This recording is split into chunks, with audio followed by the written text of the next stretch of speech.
What's going on, YouTube? Today's topic that I will be discussing is astral projection, out-of-body experiences.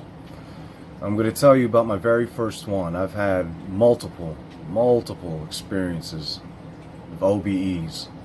That's also what it's called, out-of-body experience.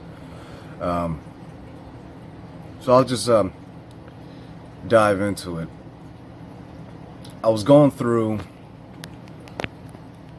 this phase where I would wake up inside of my dreams, called lucid dreaming. And it kept happening to me like every night for 4 nights in a row. And I was like, why am I waking up inside of my dreams? I mean, it's cool, don't get me wrong, it's such a cool phenomenon, but I wanted to understand why it was happening. If you haven't had a lucid dream before, just understand that it is amazing, because you could do whatever you want. You could fly, you could manifest things instantaneously just by thinking about it. And you have complete control over your dream. It's like you're literally awake while you're asleep inside of a dream world. So this has happened to me consecutively for like 4 or 5 nights in a row. So I started doing research on it. That research led me into the study of astral projection, out-of-body experience. It's kind of similar, but it's not the same thing, I don't think. Lucid dreaming is waking up inside of a dream. Astral projection is going through being in a wakeful state of consciousness, meditating, and then separating your consciousness from your physical shell, your physical body. So I started to download all this information into my brain. I did a lot of research on it to make sure I understood how to do this. Now, the key to accomplishing this successfully is intention. You have to believe that it is possible, because then you open yourself up to having that experience in the first place. If there's even a sliver of doubt in your mind that you know, hey, I might not be able to do this. This is kind of hocus pocus kind of crap. This is weird. You can't do that. Everything's physical. We live in a physical world. I'm ruled by my 5 senses, and that's what's real to me. No. If you believe that that's the only thing possible, then it's going to limit what you can experience. So the very first time that I attempted astral projection was the first time. I was successful at it. The very first time I tried it, I woke up one morning, because they say that that's the best time to do it, is right when you wake up, because you're in an altered state of consciousness. It's different. Something's different about it. Versus if you try to do it when you're going to sleep, you'll probably just sleep into a dream state. So I wake up. I'm like, all right, today is the day. I'm going to do it. So to not slip into a dream state, I'm trying to trick my body into through meditation, I go to the living room and I lay on the couch. You could do this multiple ways. You could, on meditation, I find that laying down is the most comfortable for me. So I lay down. I make sure that none of my limbs are touching each other. I'm laying on my back, facing up towards the ceiling. I close my eyes, and I start to change the frequency of my consciousness through meditation. How you do that is you focus on the pinpoint, on a pinpoint behind your eyelids, but you're focusing maybe right out here, right to where your third eye would be, or where your third eye. You focus with your third eye on a pinpoint about out here, behind closed eyelids, and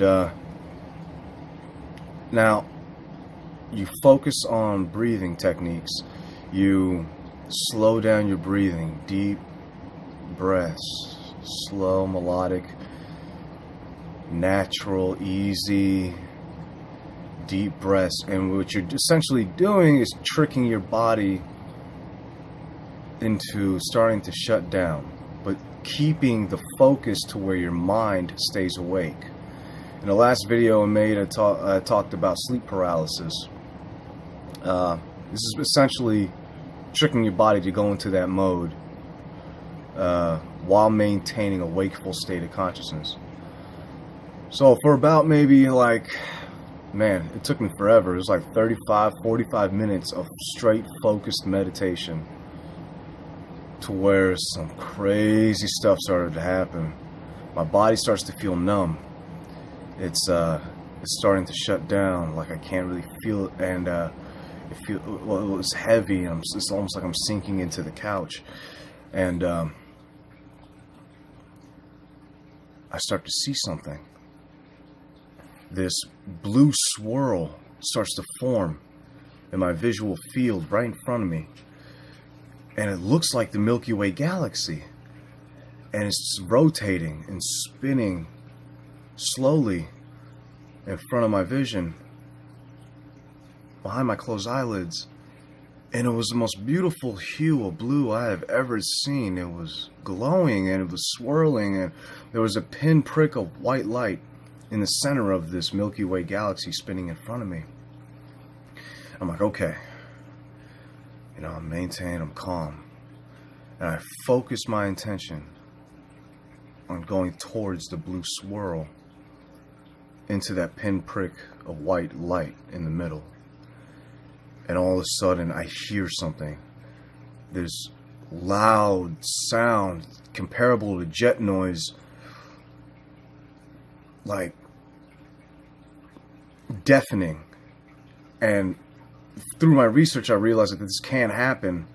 I think it's when your soul or your consciousness is starting to separate or enter into a different dimension, and it's changing its frequency to make sure that this could happen. This jet noise happens, and all of a sudden, vroom, and it's like, whoa, and I shoot through this fucking blue swirl with pinprick of white light. I shoot through it, and I'm in a wormhole. Now, mind you, this is a constant visual experience because you're not blinking, your eyes are closed. And the walls of this wormhole are like the color of the rainbow, and they're glowing colors like I've never seen colors this vivid and this bright and full of energy. I've never seen it before in this physical reality. And I'm in this wormhole and I'm just shooting fast. And in this wormhole, it's turning and it's kind of moving, and I'm going fast, and I'm like, okay, stay with the experience, stay with it. And I'm going through at breakneck speeds, and all of a sudden I shoot through the other end. It's like, whoom, and all of a sudden I realize something. I'm not in the wormhole anymore. As I shoot through the end, I'm in outer space, because there's all these white dots, and they're these little fireflies, and they're flying past me. And then all of a sudden I'm back on my couch, but everything was different. Everything was bright, like so bright and vibrant. And I don't remember doing anything else or looking back at my body to make sure that I had achieved out-of-body experience, but I was in a wakeful state of consciousness. So I get up, and the first thing I want to do is go towards the source of light. I want to go outside, so I go to the back door, the sliding glass door, and I just feel this radiating positive energy, and I look outside, and there's animals all over my backyard. I'm talking like livestock, wild animals, coyotes, fucking gophers. There was a deer. There was all these different animals outside of my. And I'm an animal lover. I instantly, I'm like, okay, I open up that glass door and I step outside, and I just feel peace, like I knew these creatures or something. I felt connected, calm. I lay down in the middle of the yard, surrounded by these animals that are just, you know, just walking around, kind of chilling, just hanging out. And then I'm sitting Indian style, and this creature comes up to me. I don't know what it was, kind of like an otter or a groundhog mix, but the one thing I remember was its eyes. It was almost like human eyes. And it approaches me, and it sits on my lap, and it starts talking to me, but not like verbally, like I could hear its voice in my head. And it's like it was telling me things like, we're glad that you're here, we've been missing you, and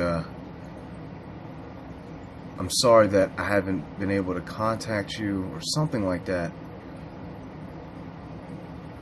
Kind of gets iffy because this was years ago that this happened. But it said that it was sorry and that it was going to be there for me. I lose control of my experience and I end up back on the couch. First thing I did is I got on the internet and started doing research, and I think what I might have seen were my spirit animals. I don't know, maybe that was like one of my spirit guides, my spirit animal or something. All I know is that I was happy it happened. Kind of wanted my spirit animal to be something badass, like a wolf or a lion or something. Even a jackal would have been pretty cool. Instead, I got this cute little otter gopher thing. Hey, whatever. I don't judge. It's all good. So that was my first astral projection experience. The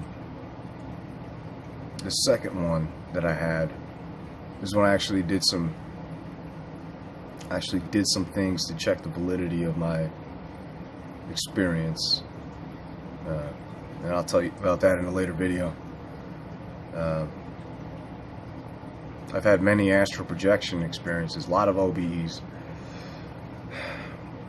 And each time I have them, something magnificent happens. The very last one I experienced was probably the most profound thing I've ever experienced, ever in my entire life. And I'll make several videos to enlighten you guys, and I'm anxious to hear your comments and or see your comments or your questions, any questions you have. But it can be done. The first time I tried it, I did it. You could do it too. Every human is capable of this. It's all about just opening up your mind, opening up your third eye, and realizing that humans exist on a multidimensional level. Back in the day, we used to know this, back when we were tribes and connected with Gaia, connected with Mother Nature. Now we live in a materialistic, ego-driven society, and we've lost touch with spirit. I think we need to get that back. Now, you got to defy your programming. You got to get rid of that, right? These pre-programmed beliefs that this type of stuff doesn't exist or it's not possible. That's bullshit. It is. And you will only know until you believe. Know that you could do it. So, this is Ian. I love you guys. Namaste. Go in peace.